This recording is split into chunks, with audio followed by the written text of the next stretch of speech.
morning, children. I welcome you in the science class. I hope you have revised chapter 8 properly, and I advise you to stay at home, stay safe. In today's class, we will start with the new chapter, that is reproduction in animals, chapter number 9. Today's class, we will discuss only about the introduction and modes of reproduction. Thank you. Chapter 9 Reproduction in Animals. We know that all living organisms live for a certain period of life and then they die. This reduces the number of individuals of a community. The reduced number can be restored by the addition of new individuals, and new individuals can reproduce by the process of reproduction. The process of production of new individuals by their parents is known as reproduction. Reproduction is one of the most important characteristics of living organisms. Reproduction is essential for the survival of a species on the earth. It ensures the continuity of life on the earth. In this chapter, we shall learn about how reproduction takes place in animals.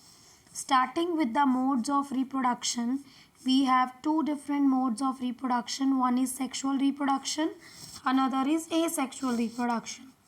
Sexual reproduction is the production of new individuals by the existing two parents by the fusion of their gametes.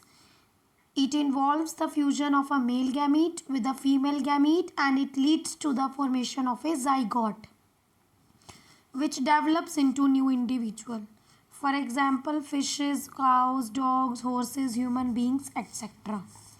Now moving on to asexual reproduction, the production of new individuals, new animals by a single parent without the involvement of gametes is called sexual reproduction. Since fusion of gametes is not involved, the zygotes are not formed in this asexual reproduction. The young ones are exact copies of their parents. Amoeba, hydra, yeast are examples which reproduce by asexual reproduction. Now sexual reproduction in animals.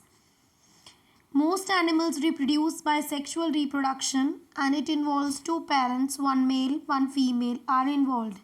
They have different reproduction systems. The adult male produces male gametes called sperm, and the adult female produces female gamete called ovum or egg. The process of production of gametes is called gametogenesis. Fertilization is the next topic. Fertilization is the fusion of male gamete with the female gamete to form zygote. It is the first cell of the new organism, and zygote is a fertilized egg. The fertilization of an egg by a sperm can take place either inside the female body or outside. If it is taking place inside the female body, then it is internal fertilization. And if the fertilization is taking outside the female body, it is external fertilization. So the fertilization which occurs outside the female body is called external fertilization, and the fertilization which occurs inside the female body is called internal fertilization. Both are having different examples: amphibians, toads, fishes, etc. And in internal fertilization, examples are mammals, birds, reptiles and insects. Now, what about external fertilization? How it takes place? During spring and rainy season, frogs move to ponds. The female lays hundreds of eggs into that water body. A layer of jelly holds the eggs together and provides protection to them. As the eggs are laid, the male releases a large number of sperms. Each sperm swims randomly in water with the help of tail, and it can come in contact with the eggs and results in fertilization. But this is not in case of internal fertilization. In internal fertilization, the eggs are fertilized by sperm inside the female body to form zygote. In the process, the male animal releases its sperms into the female body. These sperms move to the egg and fertilize it. Internal fertilization takes place in animals like birds, reptiles, insects and mammals. Now moving on to the last topic, that is viviparous and oviparous animals. Viviparous animals are animals like humans, dogs, cows, which directly give birth to young ones.